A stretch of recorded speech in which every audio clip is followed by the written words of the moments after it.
to meet with you guys. I don't know, I don't recognize any faces, which is good because I always like meeting the new people.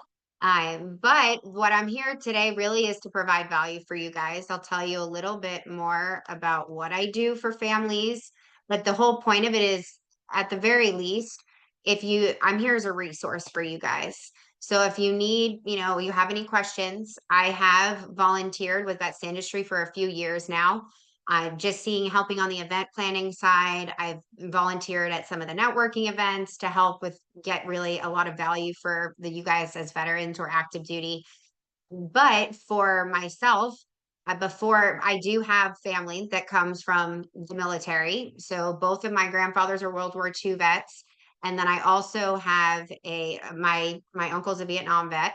But I did really start to hone in on giving back and really making an impact on the community when I started volunteering at the VA hospital. So I volunteered at the VA hospital that when I lived in Jacksonville, and I was in the benefits department, and I really saw just how underserved the community was. So for me, that was eye opening. I knew I wanted to get involved. I just didn't know at the time the resources yet that I would come into. And then 5 years ago, I came in on the education side, the client side to this company, Revolution Financial Management, and I saw just the need for what they were doing and how they're able to help families. At the time, I was looking for a career pivot anyway because nobody is booking and planning events in COVID, and that was my background. So for me, I wanted something to do more impactful, be able to give back on a different level, and that's what really started the journey for me. So as I'm going through it too, if you guys have questions, wait till the end because I am going to do a Q&A with you guys, or any if you need anything as far as the overall what you need help with. And then two, if as I'm going through it, if there's something that stands out to you, definitely table that. I can always book one-on-one appointments with you guys just to chat more, even if you need resources. And then the other thing too is, can you benefit from it from your own family? Is there something you have questions on that I can help guide you through? Keep that in mind too. And then there's definitely a dramatic need for what we're doing. Okay. So the big topics we're going to talk about it. We're not going to talk about the business side of what I do. We are actually looking for good people on the career side. So if you know of anybody looking for an opportunity, definitely keep that in mind and let me know. We're not talking about that today. Today's on the education. So these are the main components we're going to talk about: short-term savings, insurance protection. That's the life insurance piece, building and preserving wealth, debt solutions, long-term wealth, retirement planning, and then the short-term savings. So when you guys are looking at, the personal responsibility, when you're talking about being financially free and independent, there's really a personal responsibility with comes to that. So if I want you to think of like a stool, if you don't have all of your legs, stable, then the stool is not going to be stable in general. So we know right now the everyday American, they were relying on Social Security, pensions, and personal savings. Problem is we don't know when Social Security is going to run out. It's actually estimated that it could run out by 2035, which means all this time, you're putting money into it every day, and then it may not be there for you. Pensions for military, it's a little different. Pensions are going to be more of a kind of guarantee side, but then outside of that, when you're working in a normal setting or outside of the military, they're not always guaranteed. There's a lot of loopholes that people don't realize. And then you're really forced to save on your own and contribute to your own retirement. So when we're sitting with families, what we find is that 50% of their income is going to living expenses. 25 is going to taxes, so they never see it, and 25 is going to debt. So that's a huge thing to pay attention to. Our company is different by design. We are leading with the education. We're teaching families the tools and the education they need so they can learn how to be financially free and independent. We're not here to sell anybody anything. It doesn't cost anything to sit and get the help they need. But there's a lot of companies out there that are not really focused on teaching the education. So that's why we are different by design. We have the backing and support by Transamerica. Transamerica is an investment and insurance company. They've been around for well over 30 years. Aegon was traditionally in the healthcare industry. They've now pivoted to focus on the financial services because of the need for financial literacy. So we have not just them, we have lots of other companies on our platform, but those are the two big ones that support us. This is probably going to be the most important slide that we talk about aside from the concepts, but these are really the 6 steps to becoming financially free and independent. So when you're looking at doing a budget and seeing, okay, what's coming in, what's going on, you want to pay attention to your cash flow. Is there opportunities for you to earn additional income or manage your expenses? Little things and tips you can do for your expenses. Maybe if your car insurance seems too high, maybe go shop around, get some help in that area because you may not realize if you haven't looked at it in a while, you keep renewing your premiums. It could actually be getting more expensive and you don't even know. Same thing with utilities. Just recently, actually, I've sat with clients where they didn't realize they were paying a ton in their electric bill or their water bill. And I said, "Hey, have you looked at this lately? It's a little bit high." And they said, "No, I never thought about it. I just keep renewing." Turns out they weren't in a contract, and then the company just kept increasing the rate on them for the electric company. So that's some things that you guys have control over that you guys can monitor. Obviously, dining out and buying groceries, you do have control over, and even like something smaller, like if you're going and getting Starbucks multiple times a week, maybe starting to make some coffee at home to cut some expenses that way. And then the other thing too is you want to look at your emergency fund. Typically, we recommend a family save 3 to 6 months of their monthly income. God forbid something happens. We know life can happen and life can change quickly, even if you have a medical emergency. So you want to have that income in there. Now, the reality is it's not as easy to do that and build that these days. 60% of Americans are living paycheck to paycheck. So that's where we're teaching you the habits of, okay, how do we really budget? So that way you can start saving. Another good rule of thumb is when you're saving and you're figuring out how much do I put in an emergency fund, you want to look at putting 20% of your income into your emergency fund. Now, if you have 6 months, obviously you don't need to be putting in 20%. But if you're just starting out, or maybe you have some, but you're working on that goal, 20% is a good ballpark to start with. Now, if you are not able to do that based on your discretionary income, then you work your way up to that. And you build the habits of starting to pay yourself first. The reason why we talk about that is I don't know if you guys have ever noticed that, your bills now are so digital and auto pay and you're not seeing the statements and it's just getting directly billed out of your account. What happens is people feel like they can't save at the end of every month because their bills are coming out. They don't realize, and by the end of the month, they're like, "Where's my money going?" So one thing you can do too is get in the habit of paying yourself. So even if it's a certain amount per paycheck or a monthly amount, and you're already putting that money aside in the savings, and then the rest of the bills are going to get debited out regardless. So that's a tip, true, that you can do. And then if you guys have other savings goals too, we use the buckets method. So if you have, maybe you want to buy a home in the future, or you want to travel, or you want to save for kids' education or long-term investments, whatever that may be, you can allocate a certain percentage every month to those goals. So that should definitely help. Now, debt management, this is huge. 64% of Americans have over 2 grand worth of revolving credit card debt. And I honestly, on a day-to-day basis, we see it's more than that. Even people's car payments these days. I don't know if you guys have realized, people are having interest rates in the 7 all the way up. I've seen 15%, 16%. So little things like that for the debt management. The one thing you want to pay attention to is the interest rate. So when you're looking at how much you owe on that debt or that interest rate, you want to organize it by the highest interest rate first, minimums on the rest. That's what they call debt stacking. So you'll pay over on that highest interest rate, minimums on the rest of them until that card or that debt is paid off. And then you take that money you were putting on that first debt and now apply it to the second debt. So that's a good tip for sure. The other thing too with credit cards and understanding how they work, balance transfers, 0% interest. I know a lot of people ask about that. Is that good? Is that okay? If you're planning on actually trying to attack the debt, the reason why you want to pay over on the minimum is because you're actually paying towards the principal. If you're just paying the minimums every single month, you're really paying towards the interest, which is not really going to help you long term. So that's a key tip too. The other thing too is I have a 24-hour rule with people that I tell them, I even do this myself, that if you're big into like the impulse buying, online shopping. I mean, Amazon these days is crazy. You can get it the same day. A thing you can do is that if you really feel like you need something, put it in the cart and let it sit there for 24 hours and then come back and and reassess. Do we really need it? Do we don't? Because the reason being it will limit your impulse buys, which is a big deal these days. Proper protection. This is the life insurance piece. This is super important too.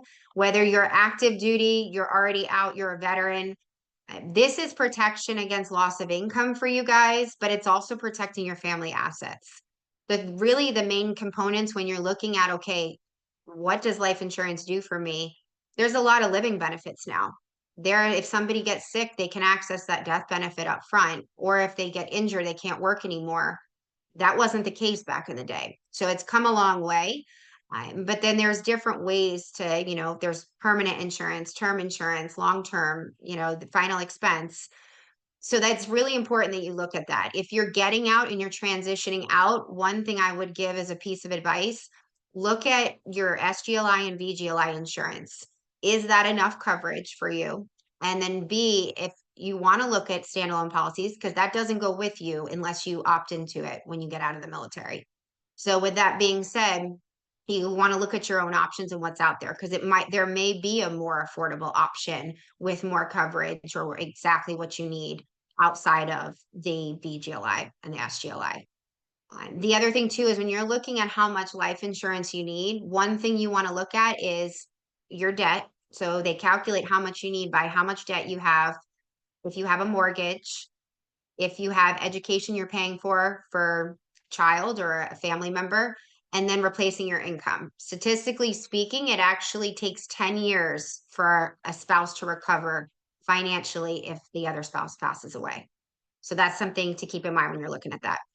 The last thing I'll say about that too is if you are planning on doing a disability claim, make sure you look at the insurance before you do that. Because once you start doing your med boards and your paperwork for all of that to file the claim, it's not that you wouldn't get approved, it's that you might get approved at a lower rating and it may cost you more for that. So that is a big thing to pay attention to.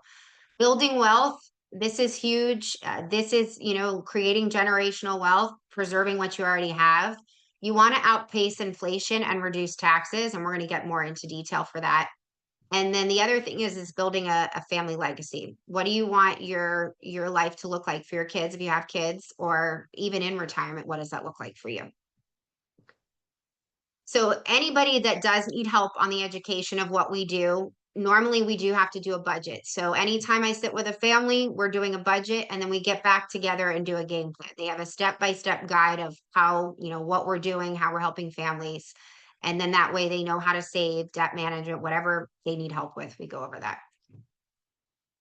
We do have over 220 companies and carriers on our platform. Sometimes people don't need a product or a strategy. They need the savings or the debt management side. But if they do need this, we do work with these big carriers on our platform. So we do give families the power to choose. How it works is, say somebody does need help with an investment or insurance, we go back to these carriers on our platform and say, okay, here's 3 options that work within your needs, your budget, your goals. You pick which one works best for you. We get everything in place for them and that family's getting helped. The best part about it is we never have to charge our families anything for getting just the education or getting everything in place. We actually get compensated by these companies on our platform. So it's truly in the best interest for you guys. And then now we're going to switch gears. We're going to do more concepts because this is probably what you guys want to hear. These are going to be the 3 rules of money. So we're going to talk about the compounding effect, the risk effect, and then the tax effect. When you have your income replacement and your income protection and generational wealth, that's where you're really going to get financial freedom and independence. And our mission is no family left behind, which is something I definitely resonated with. So I'm not sure, put it in the chat too. How many of you have ever heard of a financial independence number and what that is? I don't know. I can't see the chat, but if you've ever heard of that, most people are like, I don't know what that is, how to calculate that. So that's your target number of what you're working towards in retirement. It does take into account inflation. So when you're looking at that, I don't know if you guys have ever thought about it. How much do you want to live off in retirement? Some people have never thought about it. Some people are getting closer to retirement, so it relates to them more. But when you're looking at it, even if you're not sure what that number should be, look at what your expenses are versus what your income is.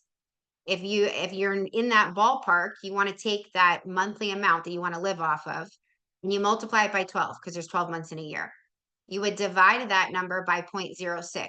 The reason why we use that is for 6% inflation. We know inflation's historically right now higher, but the closer average over the years has been 6%. That's going to give you a ballpark of, okay, what are we shooting for retirement? Where you can actually put together a plan and know what you're working towards. The reality is, though, most Americans right now, give or take, need between over 1 million and more, honestly. One of the things that can be a big tool for any type of savings or concepts or investing that you're doing is time. There is no better time than now to start planning. It doesn't matter where you are in your career, whether you're just starting out, you're halfway, or getting close to retirement. It can be your biggest ally or your worst enemy. Now, this is an example of two different people. And if one that started, they saved for 40 years, if they're putting in 5,000 a year in a tax deferred account and it's getting a 10% rate of return, that means they put in 200K of their own money, but it's now accumulated to 2.2 million. Now, person B is a little bit behind schedule. Maybe they're 2 years behind. They put in 190K, they have 1.8 million. So that difference of 2 years and only $10,000 difference in investment is the big difference of $400,000. And if you break that down, 8 hours a day, 5 days a week, that's $96 an hour. So that is something to pay attention to when you're doing, is it a good time to start? Compounding interest, the rule of 72, what that means is that's telling you how to make your money double and work for you. If you have debt, it also tells you how long it's going to take to pay off your debt. So what the rule of 72 is you would divide 72 by that rate of return, and you can use like a savings account, if you have a retirement account, investment accounts, you would divide 72 by that rate of return, and that's how long it's going to take to double. So I'm sure most of you have heard of when you're saving your emergency fund, a lot of people are saving it in a normal savings account. Some are high yield savings accounts, if you're familiar with that. It's usually getting a lower interest rate if it's a normal bank account. Most of the time, like 1%, maybe 2%, less than that. What that means is that if you have a 1% rate of return, it's taking 72 years for your money to double. It's going to take a very long time. That's good for assets. I would say maybe liquid assets if you need to save for a house or maybe your emergency fund, that's okay. Ideally, you want to be in the 4 to 6% range for that. But your long-term investments, you should be shooting for over 10% because now your money is doubling every 7.2 years. Risk effect, this is options for your money. There's multiple ways out there nowadays. There's so many strategies on what you can do to invest your money.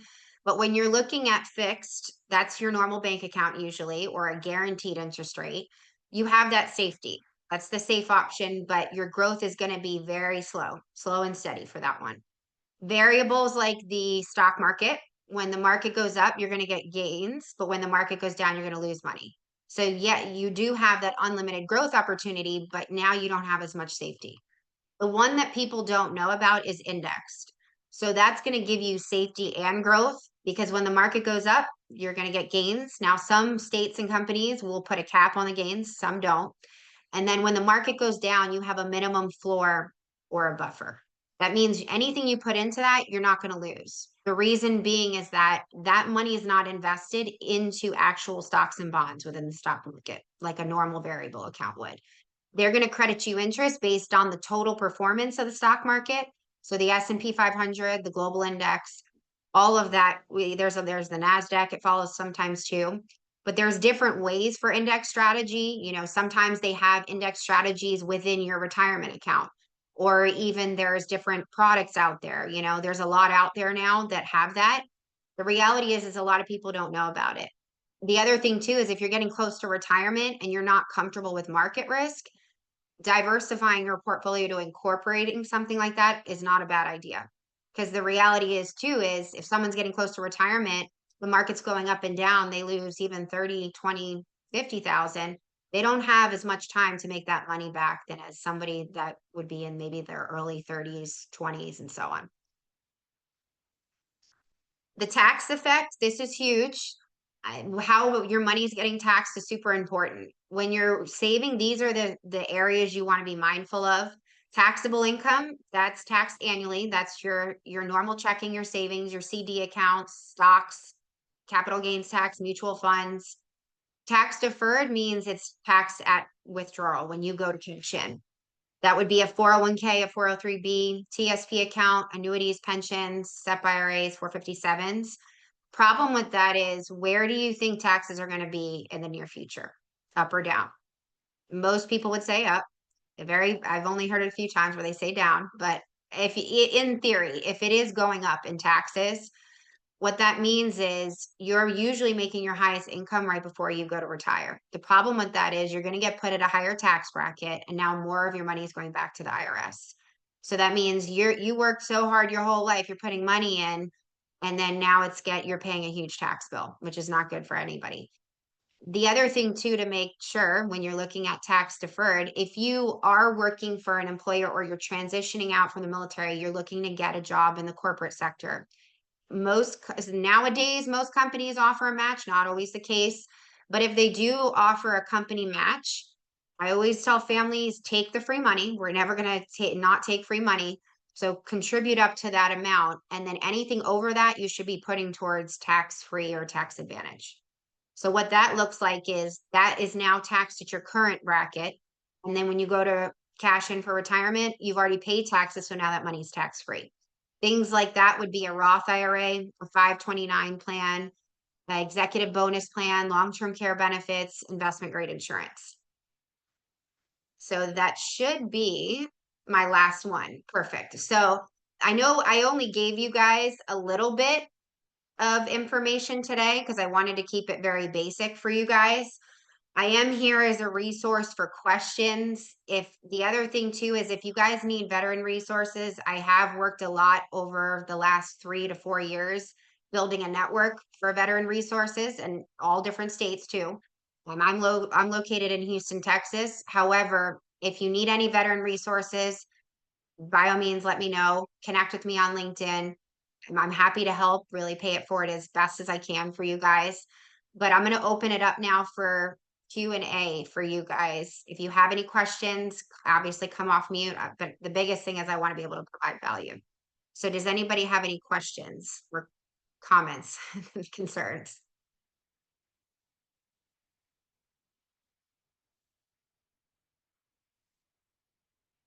You guys are pretty quiet today. Hopefully you guys got value out of it.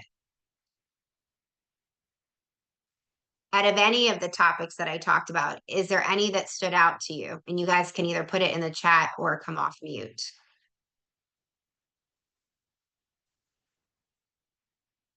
Okay, Robin, I'm good. I'm glad you got some value.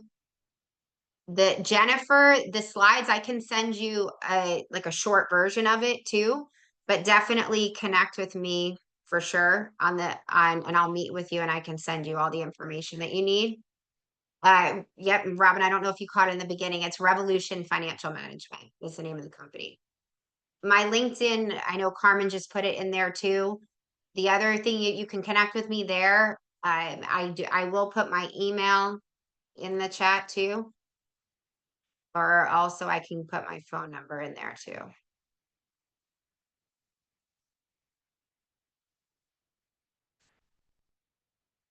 Okay. All right. Somebody is asking about financial portfolios. So if you're looking at ETFs, Bitcoin, and other venues, which should we be wary of? Okay, so there is a lot out there, especially with the digital, currency and what's going on with Bitcoin. Obviously, when you're doing any type of investment, you want to do research, right?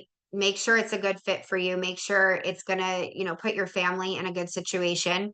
I'm not saying they're bad because there is a lot of positive to things too, but there are different avenues. Just if something feels like someone's trying to like get you to do something, or I don't want to say a scam, but at the same time, if it seems sketchy, it probably is. Go with your gut on it because some of the Bitcoin is great, but then there are other companies that are trying to not be mindful or truthful of their true intentions, and they are not actually doing what they say they're going to do.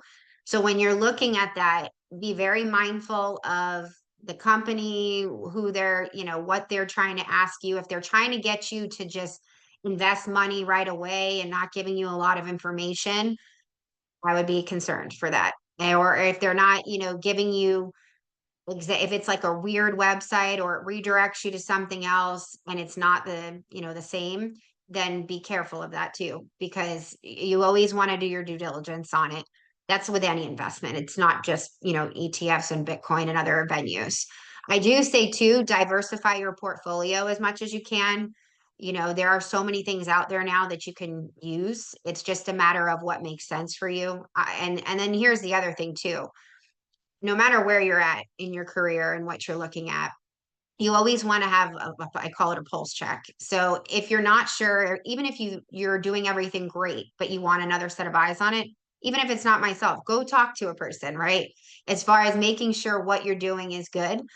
Because a lot of times I love to tell people everything's going great, you're doing this well, we're just going to fine tune a few things or whatever they need help with. Don't be afraid to ask people for help. And I know it's hard because you got to find people you trust and people that, are going to steer you in the right direction. So obviously do your research for that too.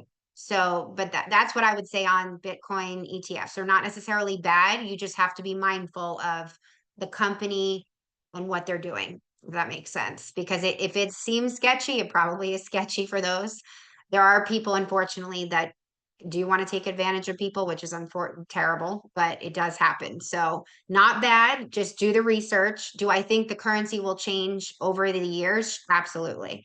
We're seeing it right now, even look at AI and how it's changed business and platforms and, even paying everything with like Apple Pay and things like that. It's changed a lot already. So do I think it's going to change? Yes. Or should we be wary of it? Completely no, just be mindful of it and for sure do your research. That was a good question though, I'm afraid. What other questions do we have? Is there any okay. Is the January executive order with the regards to the digital currency a good or a bad thing? Honestly, it's not necessarily bad or good because I don't get into politics. I'll say that I'm mindful of the politics. I know what's going on. So I don't want to say it's going to be one way or another because we won't know everything until it's all laid out. Um, Definitely not good or bad, but at the same time, here's the thing. Nobody is going to, I hate to say it, save your family, right? When you're looking at where you're at as far as financial planning, no one's going to come tap you on the shoulder and say, hey, you need to be putting things here. Or this is what you need to be doing. So, yes, the government has control over certain things. We know that there's nothing we can do about some of those things. But you're ultimately responsible for your overall, your happiness, your goals, where you're at, your career. So at the end of the day, anything you're doing is you need to take full responsibility of that. The what happens with the government's going to happen regardless. So yes, I'm not going to say it's good or bad because we don't even know all the full details of that. But I will say take control of your own finances. Don't leave it up for chance and so on. Okay, somebody said if you have no debt other than a mortgage in 2 years, saved an emergency fund. What is a good? Okay. So without looking at this specifically, because again, HIPAA, we got to be careful here. I would say me and you should book a time I can help you with that percentage. But normally for any family, if you have your 6 months of emergency fund already saved, then you should be putting more towards your long-term saving or your retirement. Now that's going to look different from everybody too, because you got to look at your discretionary income and how you calculate that is you take your income and you subtract what your monthly expenses are. If you're way in the positive and you have money and you don't know what to do with it, then you can allocate more towards the retirement side. So if you do have a healthy amount in your emergency fund, you're going to want to be putting a larger percentage in there. Now, if you want to get into specifics, I would say let's chat one on one, and then I can really, without seeing it, I can't make a recommendation. But I at least can tell you, on average, if you need 3 to 6 months, 20% of your income for your emergency fund, short term savings. If you have any debt or other goals you're working on, saving for a home, whatever that may be, usually 10 to 20% for that, and then 60 to 70% going to long-term savings. and the retirement side is normally the rule of thumb. But again, that can vary because not every family is the same for that. That was a good question though, Em. Any other questions we have or any concerns that you guys are seeing in with where you're at now or things that you need help with?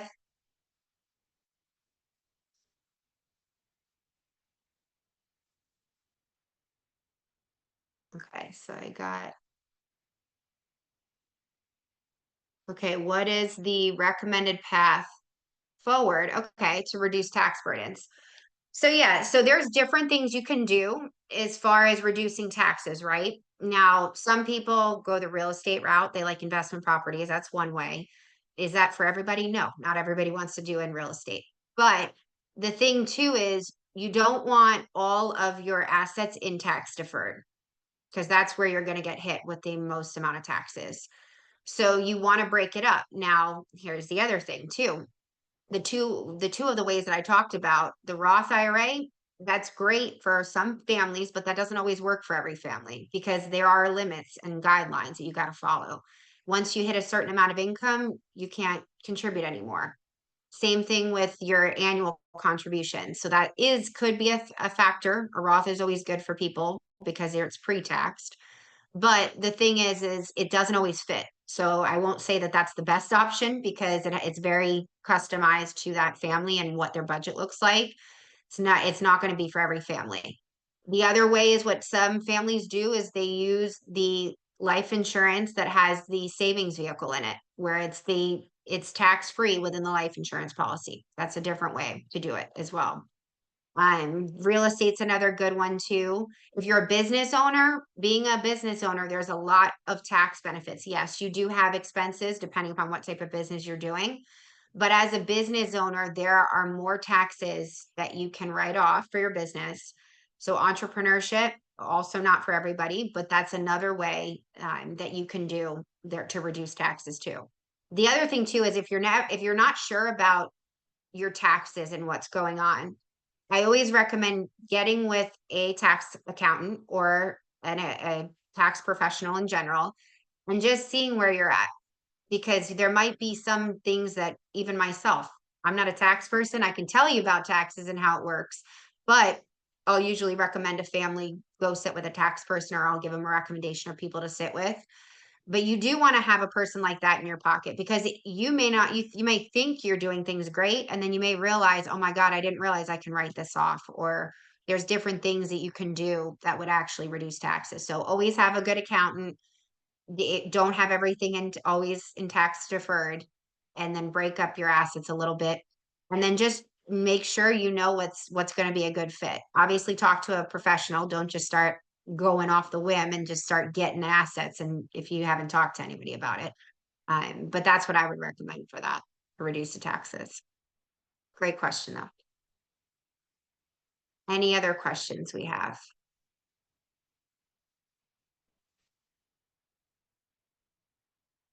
Did you guys find out of everything I talked about, what was the thing you found most valuable? So I also know I take feedback for future events that I do.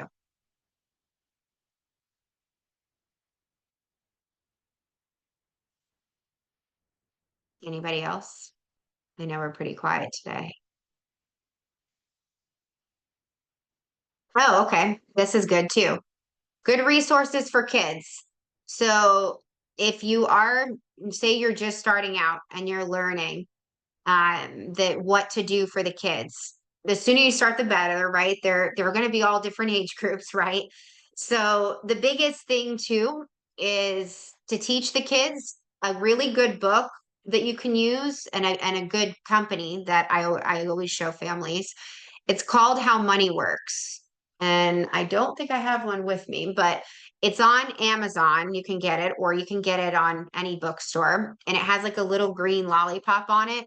So that book, How Money Works, is very basic for any family. If you're just starting to learn how money works and you want more information on it, they also have a website that they have like things for kids that you can watch on there and videos to start teaching them about financial literacy and how that works. So that's always a good one to start out with. there is Budget University is another good organization. So fun fact, that organization is working directly with the school districts to incorporate financial literacy throughout the different states. Now, I know they're in Texas. They originated in Dallas, but I believe they're in Louisiana as well. But if you go on the Budget University website, there are tips and exercises that you can do with the kids of all different ages and explain those. Now, the first step too, good resources to teach our kids, make sure you're getting your help first so you can teach your kids. That's rule number one. But then the other thing too would be starting out small, right? Even teaching them how basic money is. I mean, growing up, I don't know, everybody's childhood was different, but even learning, okay, what's a dollar, or like how much things cost, and teaching the little exercises like that, and the value of money and what that can do, or even preparing for retirement. You obviously you can't bombard them depending upon what age they are, but you can start implementing different things as a parent early on, so that way you're passing those habits on to the kids. Because I truly, honestly, if we had more financial literacy for us and our parents and everybody else, our kids, we start teaching it to them, that's how you're going to change generational wealth and really the crisis of financial literacy as a whole in the US. So I always am for teaching the kids. It's a big component. The other thing too, if you guys are looking for good books, and you're just looking at basic concepts, Tax-Free Retirement is a good one by Patrick Kelly. The other one, it would be Money, Wealth, and Life Insurance by Jake Thompson. There's The Financial Pocket Knife, which is a good one that goes over different concepts. Those would be good ones to start. Now, The Power of Zero, they did have that as a documentary on Netflix. I don't think it is still on Netflix. You might be able to find it on Amazon or Apple TV. But what that talks about is taxes in retirement, and it debunks a lot of the stuff on there. And fun fact too, guys can go research it. The person who created the 401k actually regrets it. I know that's going to shock everybody, but if you read it and read the article about it too, the reason being is that sometimes those 401ks are more beneficial for the companies. So I'm not saying that it's good or bad. I still have a 401k, but at the same time, there's so much out there now that you guys can do, but there's a lot too. And then, all right, so somebody wants those resources in the chat. So you want the books, right? Okay, let me do the kids ones. Any other questions you guys have or comments? Because I'm going to put all these resources in there.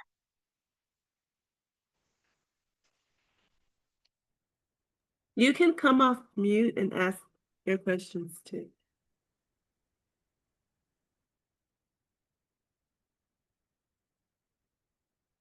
Okay, so this is for the kids, the How Money Works books. And that How Money Works, the book, can be for adults as well if you're just starting out. But it is very, like, they put graphs in there and charts and things you can do too. And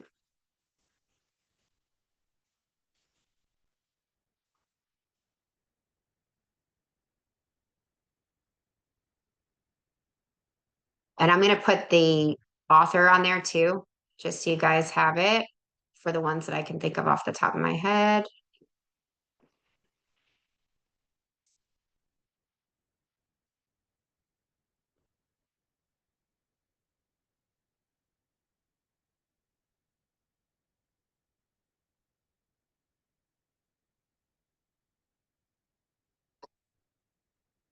All right.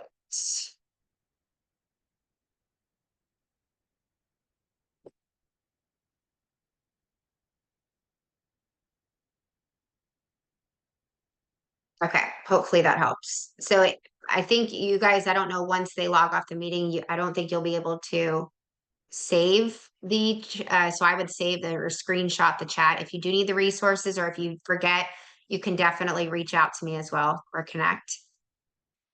But outside of that, any other class comments before we close the meeting?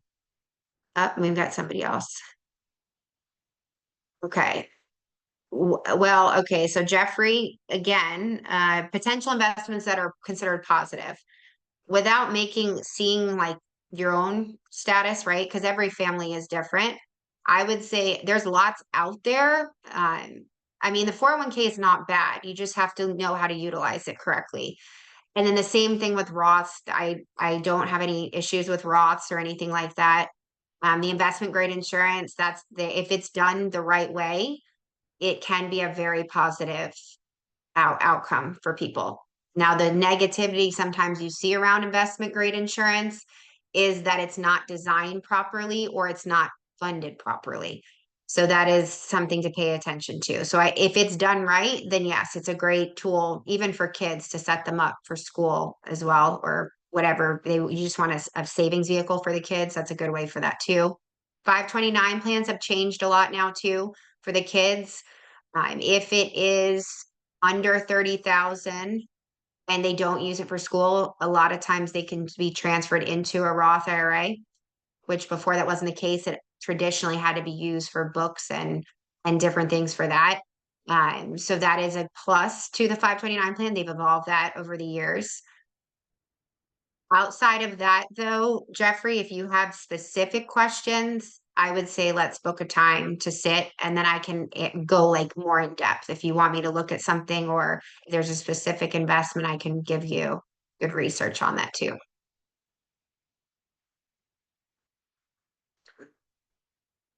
Outside, any other ones? Because you guys are asking good questions today.